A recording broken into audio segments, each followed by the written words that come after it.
guys. Happy New Year. Happy New Year. Bon année. Oh, that's how you say it? I don't know. I was really thinking. I was about to say Nueva Année. You're not Hispanic. I'm Dominican. Chill out. Okay. Y'all remember when episode 1 she said she was Nigerian? Now she's Dominican. I cannot keep up. Oh my God. It sounds like an identity crisis. I'm everything. Find your identity in Christ. I think you need one of those revivals you talk trash about. So basically, Naikey was one day. Me and Naikey was talking, and she was talking about how like every youth revival, the theme revolves around finding your identity for Christ, and it's getting tired. And it looks like somebody needs one of those right now. I honestly do. You definitely do. I do. Find your identity in Christ. Okay, girl, you just blasted me so hard. Y'all keep doing your thing, youth revivers. Y'all, you guys, we need you guys. Shout out to all the youth ministries that are still out here. You know, if you don't hear your pastor saying "Côté géniaux," you're doing a great job. Amen. Anyways, all right, welcome to Lekol, Legliz, Lakay, episode 4. Let's get this bread. And this episode is called JOUMOU. You knew. Boo-hoo. New year. So we're naming this episode JOUMOU because, as you know, soup JOUMOU doesn't just have squash in it. It has celery, it has macaroni, beef, everything is in there.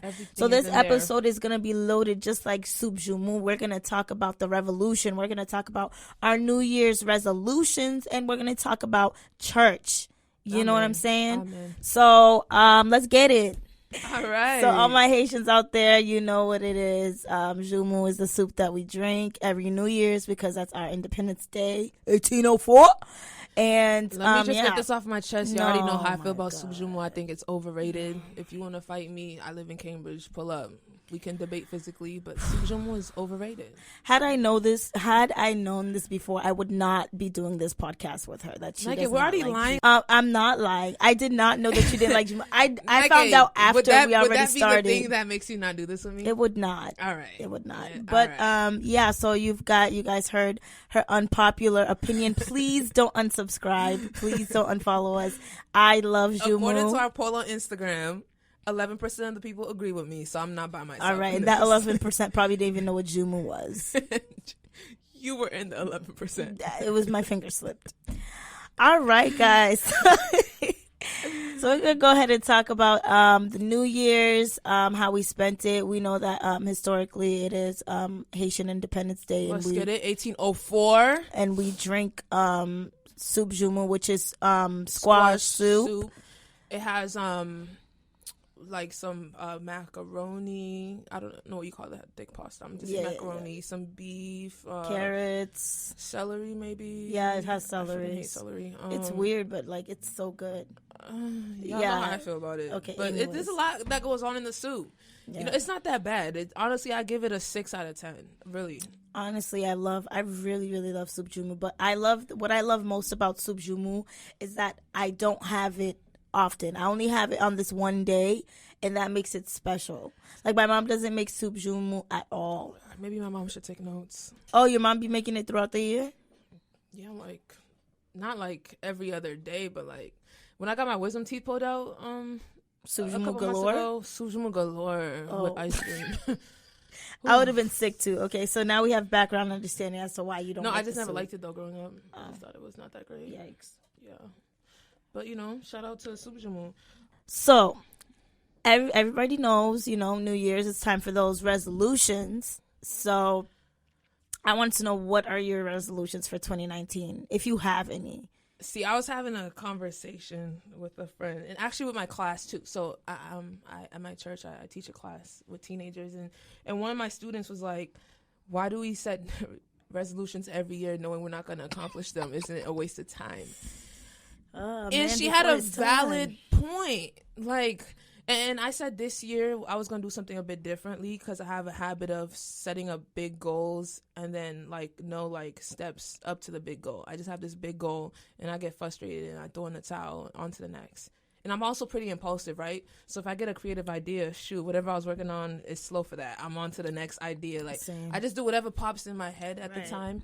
So this year I'm working on giving 100% to everything I start to see it through, to just finish that. That's good. And I'm working on having some self-discipline, because every year I say I'm going to work on procrastination, and that's been a lie for the last 10 years. Wow. So, yeah, I procrastinate all the time. But this year we're going to do a little bit differently. Amen. We're going to start small. Yeah.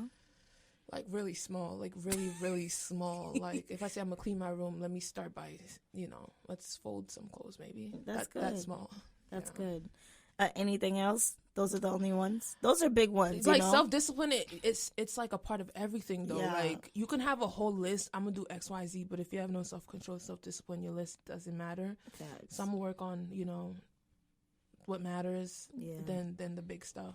Facts. Okay. Well, my 2019 resolutions, which I didn't know I had until these things happened, so I had to resolve these things in 2018. So, first of all, my 2018 didn't pick up till like the last 3 months of it. So that's number one. I've been asleep the whole 2018.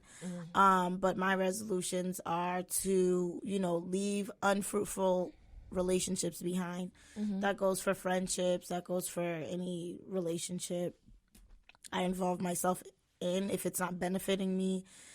If it holds no value, doesn't add to me, you are an acquaintance. And at the end of 2018, I feel like I've lost a lot of friendships, a lot of relationships. And I think that was a God thing. And that's what's made me come to this, conclusion that I just need to focus on relationships that are actually fruitful.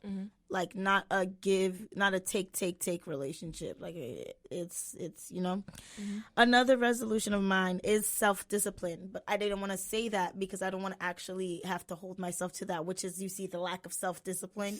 She's procrastinating, working on herself. Look at that. Exactly. So self-discipline definitely. And I want to be more creative in 2019. Like I want to create more content.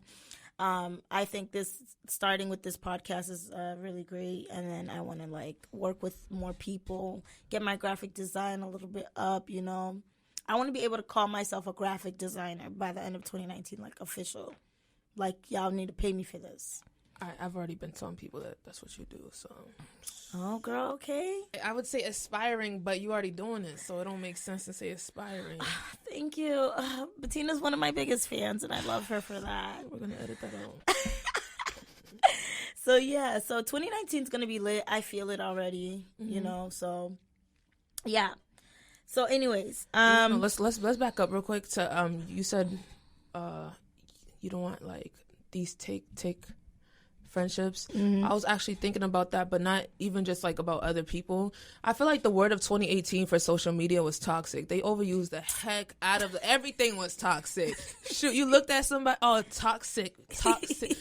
Okay, let me not get out of hand. I don't want to offend anybody. Right, no. There is toxic things out there, but I felt like the focus was on what everybody, what people did to them, and not what we've done to other people. Facts. So like you said that you want to leave friendships that aren't fruitful for you. I want to make sure that I'm not that person that's either holding somebody back or whatever toxic, here's that word again, attributes that I have that's hurting somebody else. I want to not be that, thorn on their side, really. So I also want to work on what I bring to the table, right? Because I think sometimes we get complacent with our friends because they're our Those friends. are our friends, right? But because they're our friends, we got to give them. Oh shoot, my coffee.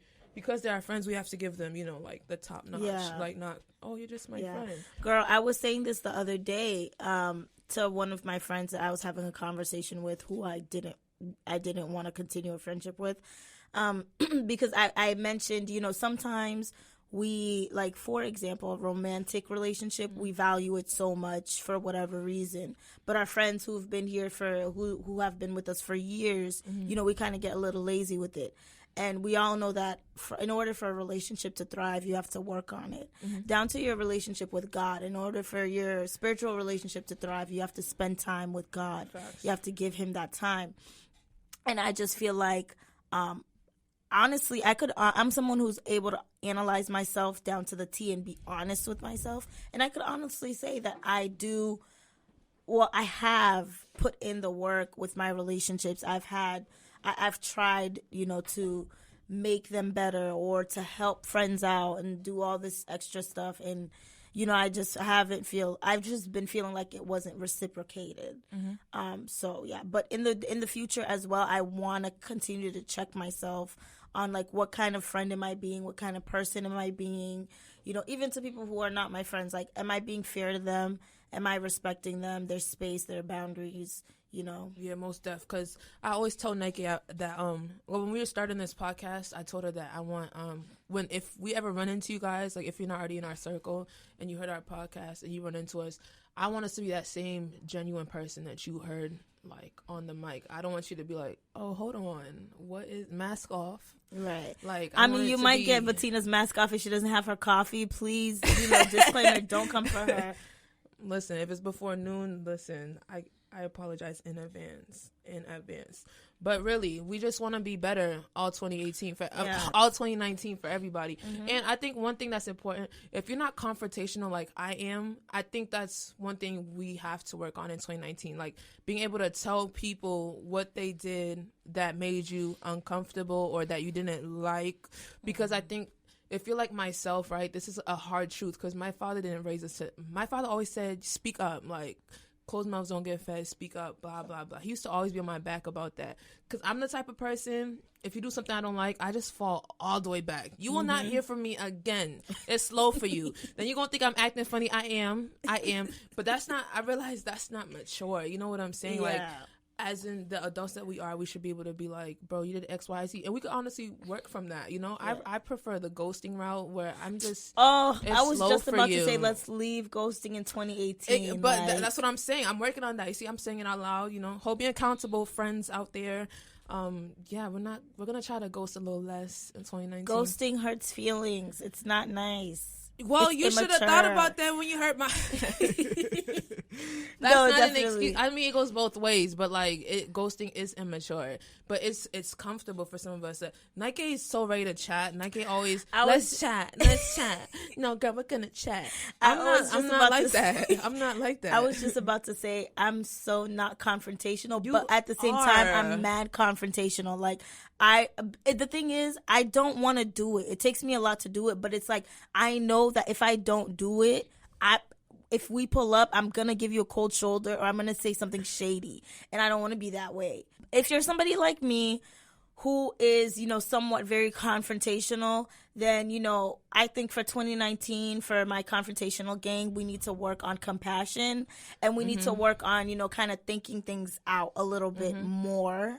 And kind of seeing like people like Bettina who are not confrontational and maybe do not want to speak about things, give them their space and then, address it, at a more appropriate time or, a time that you think is best for them. Facts. If you're like me and you don't really go the confrontational route, because sometimes it's two things. If I talk, it's going to be disrespectful and we're going to throw the whole friendship out because 0 to 100 real quick. Or if you're the other person where you're just like, no, my feelings are just too hurt, we're just not even gonna talk about this.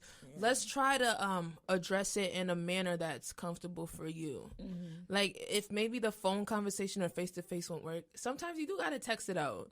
And that doesn't mean you're a baby. That just means you're working up there. Like, and let's stop shaming people for their own methods of dealing with things, please. Like if somebody's gonna text you something, don't be like, why ain't you say it in my face? Why ain't you no, that's how they want to do it. Let them do it that way. No, not everyone can be like you. So stop. But at some point, guys, we have to be able to have mature face-to-face conversations, but we got to start small. I could definitely say me and Bettina have had our little our little issues, we have, believe it or not. Me and Naikey do be getting into it. We be getting into it because we're just so like we're so different, but we're the same. But we're different, but that's the thing. Like, and we be mad passive aggressive about it. Naikey be passive. I'm not gonna lie. I be passive aggressive. You're so backwards now that I think about it. I don't make sense. Or just I'll peep her vibes from the message and be like, what is it? Like she be like, I wasn't mad. I'd be like, bro, you was screaming through text. Like I could pick up her vibes. Tina knows me so well, like, and it's so scary. I know when she done rolled her eyes before she hit send and threw the phone. Exactly. And I know what she's thinking. I'm never talking to this girl again, and she be acting like it didn't go that far. Naikey, I know you. Oh my God, she knows me like the back of her own hand. No, seriously, that's really how it she be trying to downplay it. Like it's not new. Yeah. She be acting brand new every time. I'm like, girl. What? You thought I was mad? Girl, that was nothing. And this is the same girl that be like, let's chat. Like, pick one. Be chatting or we not. God. But that's how you know it's real, because we always bounce back. Like, we're still here. Yeah. Like, I'm going to tell you guys that first episode, we almost threw it all in the toilet. Listen. Yeah. The day before that thing aired, listen, Naikey was ready to fight me. Mind you, I'm in my house taking deep breaths in through the nose, out through the mouth. She was trying it. But look at us, 4 episodes in. The devil is a liar, isn't he? Yeah, we're getting better, you know. She wasn't going to win this one. But that's the thing. It's hard when it's like you're a close friend. It's hard to talk to them because it's like, you should know this. Like, you should know not to try me like that. But it's like, girl, I can't read your mind. No, this is where, like, I think this is where texting kind of ruins things. I think sometimes the tone is interpreted differently. Yeah. Because I feel like sometimes I'll send something I was being genuine. I think she got the wrong vibe and now she's mad. I'm like, oh, bro, I didn't mean it like that. That's why you gotta do both. You gotta talk. And you gotta know your friends. Mm-hmm. Naikey needs to get better at knowing me in 2019. She's kind of trash about that, but it's okay. I love her anyway. But Tina's weird, so but I'm still trying to get to understand her. You're weird because I don't know when it's good. I don't know when it's bad. I'm unsure. You're pretty consistent, but it's weird. Consistently weird. I knew that was coming. Yeah. So so that's our 2019 jazz. I hope you guys were taking notes. Mm-hmm. I think 2018 was really, for me, all about friends and relationships, and I was really getting my feelings hurt towards the end, and I didn't see any of that coming. Like, really getting my heart broken by these. That's not funny. It was real human beings. So that's our 2019 jazz. I hope you guys had a good year in 2018. If not, you're going to have an awesome year in 2019. Listen, 2018 threw hands with me, okay? It was extreme on both ends. Like, things were really good and they were really dark. Like, I was like, dang. There was a couple of times where I threw the towel to God and he was like, take the towel back. And I was like, no, bro, if you don't take it, I'm going to throw it in the trash. All right. So, 1804. All right, we got a question for y'all. What would you do if you were in the Haitian Revolution? I'm not so don't attack us, because I'm not even gonna lie to you.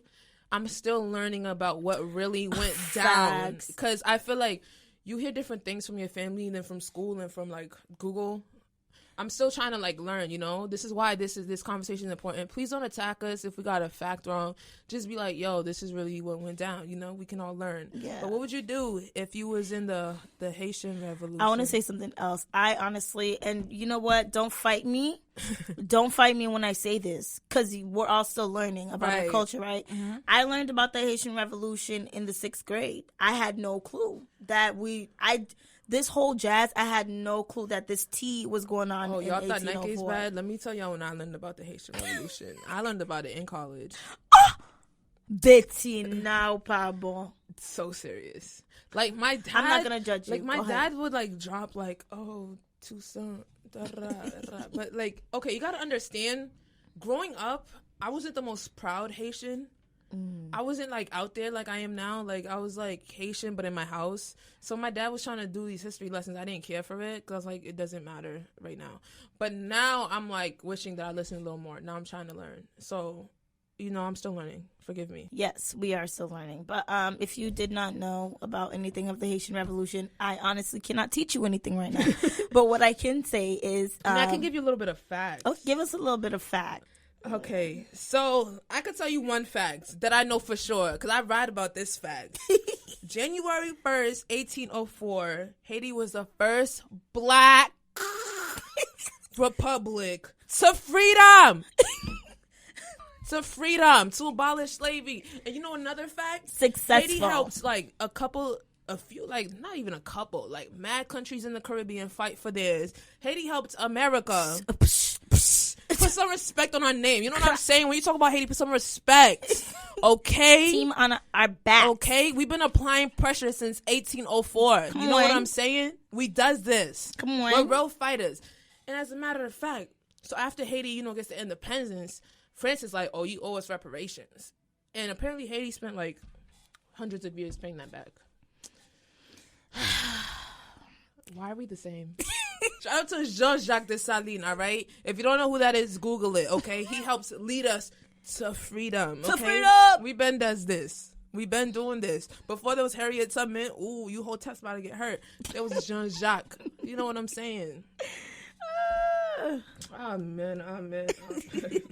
Oh, I could tell you one thing that happened. Did you know, like, the voodoo priest actually was, like everyone that did voodoo. So, aside from the Haitians that were chopping people's heads off, they was doing that. They was chopping heads.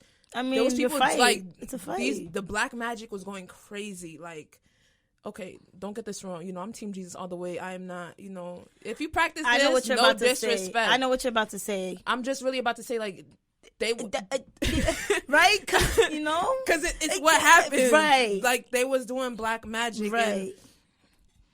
The white people wasn't ready. They was not. You can't.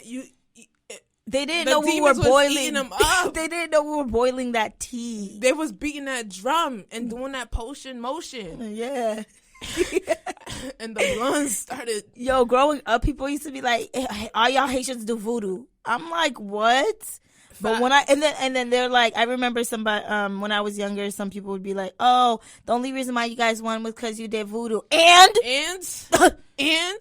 success though. And they was doing that in America too. Yeah, we learned that in that class that class in college. What was it? Black Women Studies. Yeah. What was that movie we watched? Sankofa. They was doing the magic. Listen, we're not at all, putting on for that. We're just telling you how things went down. You know what I'm saying? But I was shook to find out that I Googled it and voodoo is the number one religion in Haiti. I mean, well, and everybody goes to Legliz. Well, somebody's lying. But so they be the demons be sitting up in church. There's some demons they live. Yo, don't sleep. I was shook, like, when I learned about it. Like, my Sunday school teacher, even my dad be telling me, like, bro, don't sleep. There's some people in that pew next to you that be doing that on the low. Yeah. They be shunting in the choir with you. It's boiling. Some of them be motion. Like witches, like warlocks. Witches, yeah. In the church, yep. That's facts. But even in America too, you have some witches, like of course, yeah. It's everywhere, guys. Not only Haitians do this black magic stuff. But it's real. That's why when I see, I don't mean to disrespect anybody that practices anything. It's your life. You do what you does. I'm a ride for Jesus. Do you? But when I do see these little witches that be throwing out a little sage, listen, you really not doing nothing. You're just wasting your time. You got your little stone. Listen, yeah, because back home we got the big guns. You think you're doing something with a little stone? What? You calling someone witch? The audacity. I had a coworker who had like this like stone around his neck or whatever, and then he was talking about signs and stuff, and he was like, oh, what stone are you and what sign are you, because I could tell you which one that'll give you energy and which one that'll bring you peace. And I'm like, hun, like, I'm not to do that, witchcraft stuff. Jamaican, I'm like, nah, that's light witchcraft. You know what I mean? That's some yeah, like, that's some cute witchcraft. It's nice. And I'm Team Jesus, and he's like, yeah, I know it is witchcraft. I'm like, so why you rapping it if you know? Man. They don't care. But anyways, back to what would you do? What would you do if you was in a revolution? I'll tell you first of all. Be honest, guys. Like, when you think about this, be on. Don't say, oh, I be chopping heads. Boy, you run from a centipede and you gonna be chopping heads back in the day. Right. Come on, Simone. First of all, if I had even made it that far, I would be hiding behind a mountain. I would be buried somewhere waiting for it to be over. As soon as somebody came up to me like, Naikey, ou kon sa nou po al fè la? M'gen yon magic la map fouti tout. I'd be like, okay, show over. All right, that's what's up. I'm like, I'm going to be right there with y'all. No, I'm hiding. Right. I may even go tell Master what y'all up to. Like, I'm not doing it. I'm scared. You really gotta know yourself. Like, I know I'm not the biggest on fights, and I was telling Naikey, right, because we gotta be honest about some of the privilege a few of us have, and I don't even mean this in an ignorant fashion, but I was really telling her, just growing up with a bit of a lighter complexion, I don't know if I'd really be joining the fight like that, because you have to understand, while they were still slaves, some people were a little bit more comfortable in their situations. Facts. So if I realize you messing up my living situation, I might have to tell Massa what you up to. Fouet Pierre, mais yo pal kouri la. Yo pal fò on voulou la. Yo fò touye tout moun. Master, I'm so serious. I'm sorry. Pas di yo, m'te di rien, m'ba di rien.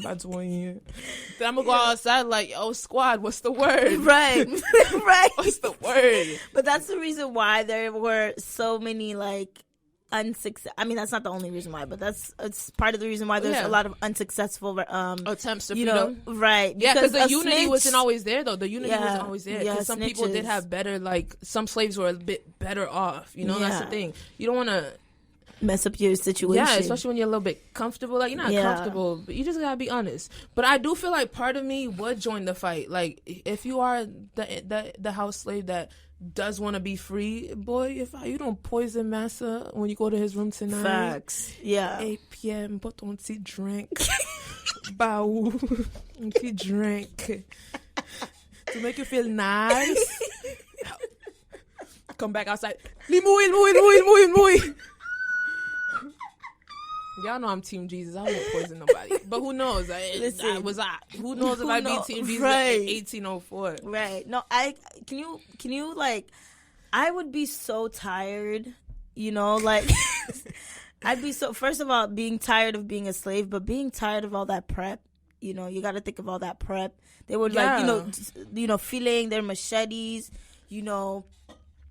getting all that dark juice, into their system. Wow, I could honestly 100% say I would not be present. Yeah, I would not be present. You know what? I just think all those that came before us. I think there's a reason why people were born in the times they were born in. Absolutely. Because me now, say like I got caught up in some random time machine and they sent me back, it's done.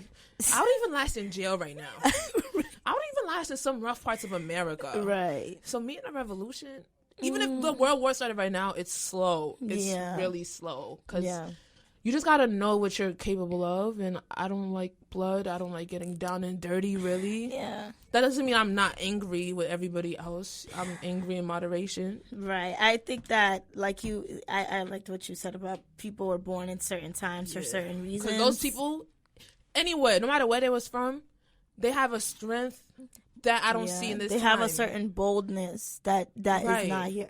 I mean, like, we this generation also has a boldness with like the protests and people are really standing up for what they believe in, but I'm not physical strength. Yeah, but not enough to chop necks. Nobody's doing that. I don't think people in our generation that have the balls. Nobody's to doing get that. a machete. They don't even know how to hold a machete. Half of them never seen a machete. I've never seen a machete. I only seen it in movies. Never seen one in real life. So I see everyone's born a different time for different reasons. Like, look at Harriet Tubman, bro. Like, she really did that. Harriet Tubman did that thing. She followed a star. Homegirl really looked up at the sky and said, I know how to take you out of freedom. That's crazy. I don't think we have that instinct, really. Like think about Aboriginal people. Like, people like that. You know how Native Americans touch the ground and could tell you what just walked by? Right. Like, I feel like, God definitely, and you know how people like to say, oh, if there's a God, then why does this happen? But, things happen in life. God gives us free will. Sin has entered into this world, so things happen. So I definitely feel like God tries to help us out with people like that. People like Harriet Tubman, sets them on this earth to be able to lead us to freedom. It takes a special type of person to push you. Literally, like, she had a gun in the tunnel, like, you're already here. If you don't go, I'm killing you right now. You're dead. There's no going back. Like, people like that, radical people who are really tired enough to do something about it. Like, God puts them there, to lead us out of our situations. I think every generation does have their own revolutionary leader, though. Absolutely. Who's ours? We don't want to make. We have a whole bunch. Colin Kaepernick, that's some bravery. Oh, big facts. Oh, I'm getting paid that much. I'm not taking a knee. Y'all can be mad at me. I know you guys heard me and you hear me and you're like, wow, she's not woke. Okay, I'm asleep. I told you I was asleep all 2018. You do have to know yourself. Yeah. And I think he knew what he was giving up when he did all that. But part of me feels like he didn't know he was going to give up all that when he did all that. Yeah. You know? He was like, probably like, damn, they're forcing it now. Who else is a leader of this time? You know what? I don't want to say the wrong thing to be. It doesn't matter. It's your opinion. Honestly, in America today, being politically correct is such like a thing. You can lose a career over that. Facts. But I mean, you gotta have one mouth slip to go trending in. That it's. But something like this is your opinion. Literally, Obama, such bravery. You know, I used to think like I was like when he got elected and everyone was happy, I was scared. I was like, dang, they gonna shoot my boy right when he. I was scared for his life every day he was president. Yeah. Every day he was president. Bravery. So that's one. First of all, Jesus. Okay. Amen. I'd pull up. They say you're getting crucified. I'd be like, whoa. Hold up. Yeah. What I meant to say was. Yeah. I he can't knew be he was Jesus. getting into. Yeah, I but imagine he endured everything knowing he was God, and he could have ended all that. Like he really could have came down the cross. You know, when they were tempting him, like, oh, if you God and you big and bad, come down. He could have. I would have. Yeah, that's why we're not. Boy, God. I would have snapped my finger like Thanos. It would have been slow for everybody. Y'all be mad at God, but y'all can't. Y'all could board. never do anything that God could do. Like you don't even have the patience. Oh, facts. I don't even have the patience to be a parent right now. I don't even have the patience to be me. I don't even have patience. I be tired of me. I'm tired right now. I be annoyed with me. I be like, damn, bro, you made the same mistake again. That's not even a mistake. You did it on purpose. Right. Now I'm mad. Now I'm mad at myself. All right, so if you follow us on Instagram, I did a poll, and it said, what was your plans for NYE night, New Year's Eve night? Sometimes I forget I'm talking, not texting. Mental illness. All right, so the poll was like, are you going to be at Legliz or Fete? I'm actually surprised to see that it was split almost down the middle. It was like 46, like whatever the other half of that is. A lot of y'all Haitians went to Fetes, you know? Respect. It's 2018. Y'all parents are Americanized now. I get it. But traditions of a Haitian Christian for New Year's Eve is you're probably going to service, night watch service, right. Watch night, however the Americans say it. You're going to church till the New Year's. And that's what I did. Yeah, you looked like you had mad fun at church. You know, the squad reunited. We was on the balcony being vagabonds. Then we, mid-service, left, had a photo shoot, came back, made it mad hot. Once again, the parents looked... See, me and my friends growing up in the church, we were the ones that your mom probably told you to not talk to us. Wow. But here's the gag. This is where Haitians go wrong, right? They judge you off your appearance and how they think you act. You know, if you're not too sage, if you're not too soft, doucement, they think you're fréquent. I think me and my friends were so, like, open about ourselves that it was like, oh, my God, shield my kids. But your kids was trying to be our friends, okay? Growing up, your child probably tried to be in our squad. Didn't make the cut, but they tried.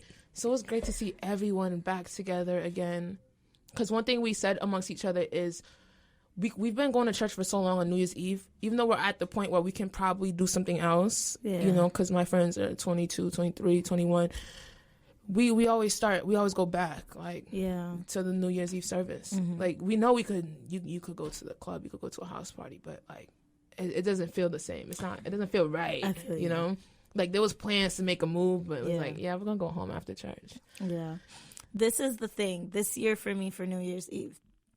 Like Bettina said, if you're Haitian and you're a Christian, maybe even if you're not a Christian, you probably are at church for New Year's Eve, doing Jericho. Anyways, when it's 20, when the clock hits 12. But anyways, this year, you know how I left my Haitian church and I'm kind of in limbo, but I'm at an American church right now. I did not go to a Haitian church. I made plans with my sister to go to her church, which is an American church. And when we got there, first of all, I was going to go to an event and then go to church. The event was looking slow, so I went straight to church. This year was the first year in my life where I had liberty to do whatever I wanted with my New Year's Eve, but it didn't feel right to do anything else but to go to church. I want to praise God into the new year. Yeah. So we went there and we ended up being in the overflow room. Yikes. No, honey. I'm like, so we're like, yeah, no, we're leaving. So we went to another church down the street. My sister's friend's church, which was down the street. Which one was that? I don't know what it was called, but it was in Cambridge.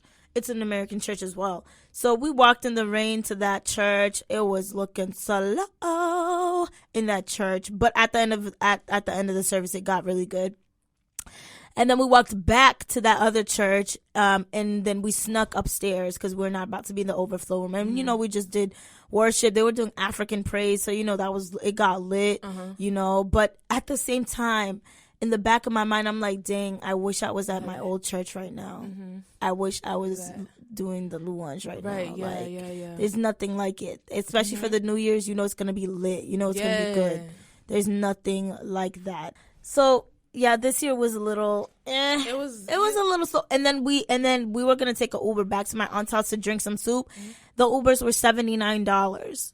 You should have knew this, though. It was New Year's I Eve. didn't know it was going to be drunk. that much of a force. That was like a big force. So we ended up taking the train home, and there was throw up everywhere. Everyone was throwing disgusting. up. The train smelled. It was disrespectful. So my New Year's Eve was not awesome.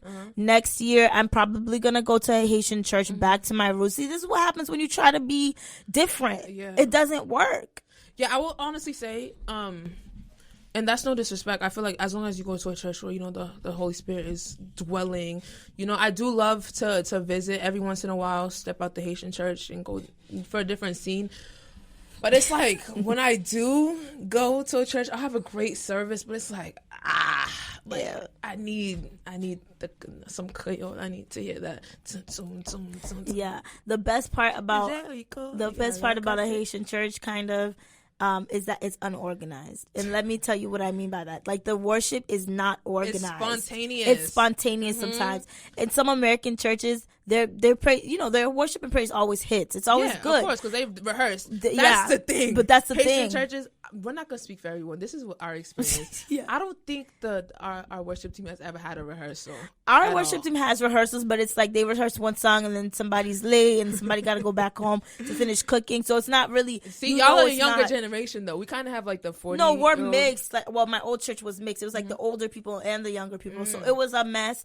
But either way, worship was unorganized, and I think that it gave it room for the Holy Spirit to just be like, let me just give me this. Let me just do the job. So then it was always like, it was a hit. Not all the time, but it was a hit. And there's something about hearing. Sometimes verses hit a bit better in French. Like, it gives it the. He did say that. Umph. I don't know. The umph. Well, see, my parents ingrained the Bible in us in French. So, like, every verse we learned it in French. So there's times where I'm praying where, the verse, it's powerful nonetheless. Jesus said it. But, good to toi de moi, Satan. Ooh, that's good. Oh, devil, you gonna feel me today. That's good. Sometimes because it's your mother language. Yeah, so yeah. You gotta say it in the mother language. Sometimes you need your Haitian pastor that's been through the voodoo back home, that's seen the worst of the worst to pray, because he's gonna pray, because they've seen. That's the thing about Haitians, because they've seen so much back home. They know who the heck they're praying to. Yeah, and that's the thing I like about like Nigerian services, bro. They know who the heck they're talking to. Yeah, like if you're not here to talk to Jesus, don't pull up, because they're going to talk to they're going to the holies of holies. But as long as the Holy Ghost is there, you know what I'm saying, church has to be always a hit. It's always a hit. I remember when one time me and Bettina, we're just so tired of our church not hitting it. We're like, you know what? We're going to set our minds, and we're going to, be in agreement with each other that this Sunday is going to be a hit. Mm-hmm. Boy, that service was crazy. We had each other up like, yo, this service is literally crazy. I remember that day. Like, I texted our group chat. Shout out to the Fab Four. Okay, I think that name's already taken. Shout out to Kashi Garrity and Naikey. And I think Angela was in that message too. So I sent a group chat message. I was like, guys, like, we all gonna have a great service tomorrow. Let's pray. And we all had a great service that next day. It hit. I don't know what happened. It was the Holy Spirit. Like, we all had, like, service was fire for everybody. And that's the thing. Sometimes that's why, they tell you to go with the spirit of expectancy. Go to expect something, not to spectate. Because that could really be the difference in a service for you. Like, if you go with the attitude of this is gonna be trash, it's always trash. It's probably gonna be trash. Right. But if you're like, I'm going to meet God today, you're gonna go meet God. That used to be my excuse all the time being in the Haitian church. Like, oh my gosh, I don't understand. Oh my gosh, blah, blah, blah, blah, blah. They don't get me, blah, blah, blah. But honestly, when you have your own relationship with Christ and you come there not for people, but you come there to worship the King of Kings, you will receive something. Something will happen there. Oh, yeah. You know what I mean? Like, even if it's just you who's on fire, you will be on fire. Right. Because some of the songs in the Jeune Espérance, if you the Jeune Espérance is our songbook. I don't even know how to translate when that. I got saved, that thing came to life for me. If you listen to the words that you're saying, bro, like some of those words, I feel like that Jeune Espérance was written by slaves. So if you really hear the words, that was some real slavery time. Like, the stuff they was asking God to do, it don't matter though. Right. Because those lyrics hit. Like, you could even pray with those lyrics. Don't even sing it. Just talk them back to God and hit all the time. All the time. But I'm not gonna lie, when they start singing in French, they lost me. I don't know what they say. I'm out. You know what my favorite song is? Canaan. Oh, Canaan. No. Oh, which one? Décision. Yeah. That one right there. When they do it mad slow. Ooh, when there's just a kick, I feel like I got a cross on my back and I'm walking like that. Yeah, song, when the drummer just kicks. Yeah, the bass drum. I don't think it's called that. If y'all don't know that song, get hip to it. Canaan, Kanaan. It's on Apple Music. It's on Apple Music, and it's crazy. It goes hard. Like, I can't. I have so many favorites. I have like launch favorites and worship favorites. I got a lot of favorites. I'm not gonna lie. See, when my parents used to drag me to fasting service, Jeune, I used to think those songs were so because at Jeune they sing so slow. They drag every song. But then like I started to listen to what they were saying, and I'm like, oh shoot, right? Oh shoot, y'all really doing something here. I'm not gonna lie to y'all though. To this day, I still have a hard time going to Jeune. I haven't been in Jeune since I was like 10 years my old. parents say, "Oh, we're going to Jeune," I'd be like, "Are you serious? Why are we doing that? Why can't we just pray here?" Because Jeune is so long, bro. Nah, I don't go to. What Jeune is like? What, Monday morning, hours. Saturday morning? At my church is Tuesday and Saturday. Oh no, it would be like 3 people in there because people don't pray no more for some reason, and it's just so long. And you got to hear one woman wailing. I mean, I don't know. You don't know what she's going through, but I don't want to hear it. But the thing, it sounds so bad, but it's the truth, you know. But you know, as you grow in Christ, maybe one day I'll love Jeune. I mean, I do like to pray. It's just 6 hours, bro. What am I saying for 6 hours? That's a long time. But if you've grown up in a Haitian church, if you've ever been to a Haitian church, you probably thought like, oh my God, these people are crazy. But when I think back, like when I'm like, as we spoke about the revolution earlier and like all this stuff, you know, Haitian history, all the things that we've gone through as a nation, as a community, like it makes sense when they worship like that. It makes so much sense. Like when the saints worship, they don't play with their worship. They'll be on their knees.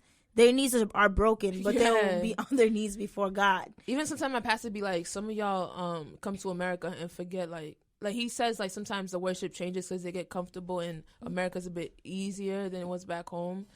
Cause like I've seen videos of like even kids worshiping in Haiti, bro. Like at church, they be having church, cause they know what they're up against. Right. I think you come to America and life's a bit different. You kind of your worship's a little. Things are a little bit play. You got worship's a little cute. Back home ain't nothing cute about worship. Okay. You need discipline in the church though. Course. If it's starting at 12 and ends you at have 2. stamina for church. You do. People really be like, oh my God. Like I remember my homegirl found out that our night watch service was from 9 to 12. She was like, how did you do that for 3 hours? Like that's nothing. Cause celebrations, you can't pray and worship when for 3 revivals hours. ends, bro. Yeah. That service alone is like 5 hours. Yeah. Because every choir in the world got to sing. And every pastor got to preach. And everybody greets the church. Yeah. All the guests come. Yeah. Nowadays, some churches are doing 2 hour, 1 hour services. I can't believe that. They be singing 2 songs. 2 songs. And that's a it. chorus. Yeah. Over and over again. Yeah. One more time to the Lord. Like church is a chore. They do church and then they go back to their regular scheduled Yeah, program. the first time I went to church, I was an hour long. I was like, that's it? Like, we just started worshiping. Like, right. I Like feel my mouth is dry. We just got into worship and it was offering time. Right. And then it was the word, and then they was like, all right, see y'all. I was like, whoa, whoa, whoa. I could still go back to my other church. Right. Like, they're still doing Sunday school, as a matter of fact. Let me just go back real quick. Thank you for tuning in. Thank you for listening. Bye, cousins. Bye.